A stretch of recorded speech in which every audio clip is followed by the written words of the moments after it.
Nos han vendido una historia falsa. Nos han hecho creer que España fue solo oscuridad.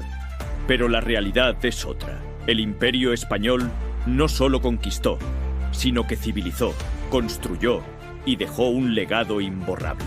Hoy desmontamos las mentiras de la leyenda negra con las palabras de historiadores que sí dicen la verdad. Prepárate para conocer el imperio como nunca antes te lo contaron.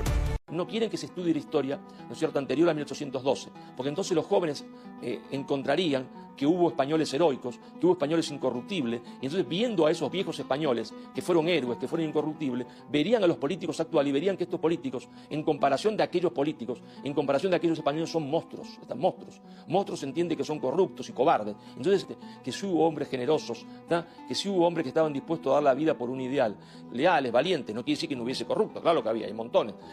Y España luchó 700 años contra ese enemigo en una guerra que era al mismo tiempo una guerra religiosa y una guerra patriótica. Que todos tenían que ser hermanos entre sí, todos tenían que ser generosos y solidarios entre sí, porque si no todos iban a morir si no se defendían todos juntos. Y así nació un pueblo leal, generoso y valiente. Y es el pueblo, ¿no es cierto?, que va a América. Que López Obrador es el producto también de toda esa educación que ha tenido México hasta 2009, en donde a los niños pues, les venía enseñando básicamente que los indígenas eran maravillosos y que los españoles eran poco menos que unos monstruos que fueron allí a arrasarles y todo eso ha estado así vigente durante muchísimos años. De hecho, la última reforma educativa es del 2009, donde ya por fin parece que se regulariza un poco el asunto, ¿no?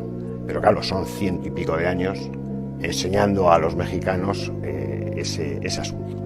Lógicamente, eso ha ocasionado ese indigenismo casposo, costroso, escasamente integrador que ha hecho López Obrador.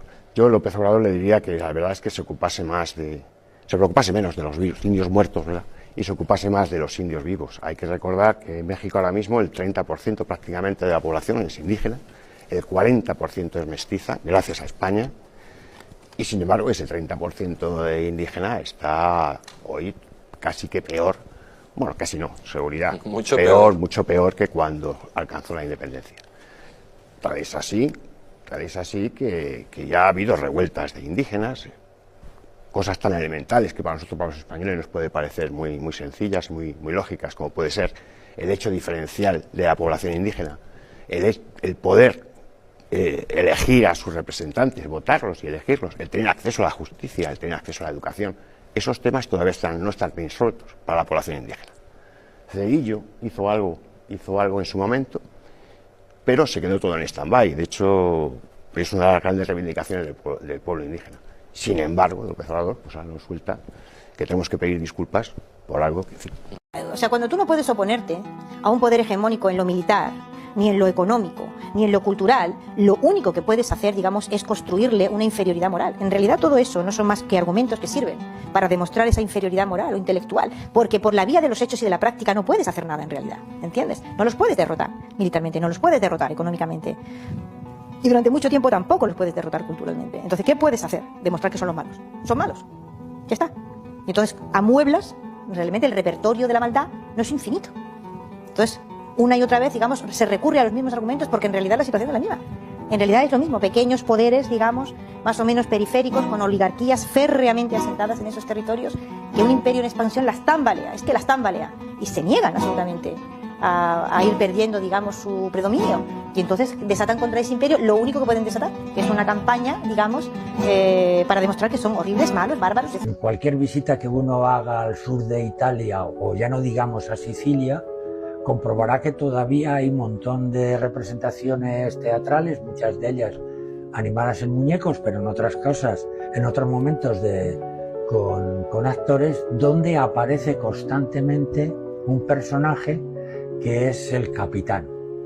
Un personaje altivo, un personaje chulesco, adornado siempre con flores, con grandes espadas, que habla altisonante y que en general es el enemigo del buen novio. La obra de teatro ha de acabar bien. Los amantes deben ser reconocidos. El capitano es un enemigo. Ese capitano habla a lo español, para ser más exacto, habla a lo catalán, a lo aragonés. Mira, España fue absolutamente desastrosa para América. España se desangra en América, que es lo que la gente no sabe. España se desangra en América. Fue desde el punto de vista económico absolutamente desastroso. Empezar por la mitología del oro de América, ¿se entiende, no? Cuando la principal exportación de oro no se hizo nunca desde las colonias españolas o de Hispanoamérica o de los virreinatos, sino que se hizo desde la América lusitana. Pero no hay leyenda negra de la América portuguesa, ninguna. ¿Por qué? Porque Portugal era aliado de Inglaterra. Hay leyenda negra porque España era, se entiende, quien enfrentaba a Inglaterra, entonces y a Holanda. Entonces hubo una leyenda negra, pero nadie habla, se entiende, de que las principales minas de oro de todo Iberoamérica no estaban en territorio español, sino que estaban en territorio portugués. ¿Y por qué nadie habla de esto? No hay duda que la leyenda negra es la obra más perfecta del marketing político. Jamás en la historia de la humanidad existió una mentira transformada en verdad que durara tanto tiempo.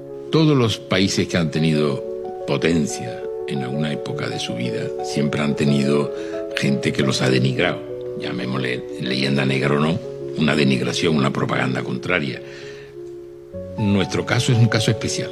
¿En qué se diferencia? En que nosotros la asumimos desde el primer momento y nos regocijamos en esa denigración externa. Se ha olvidado todo lo bueno, todavía se oyen realmente disparates respecto a la conquista de América y no se ha educado a los niños y a las generaciones en la objetividad de la historia.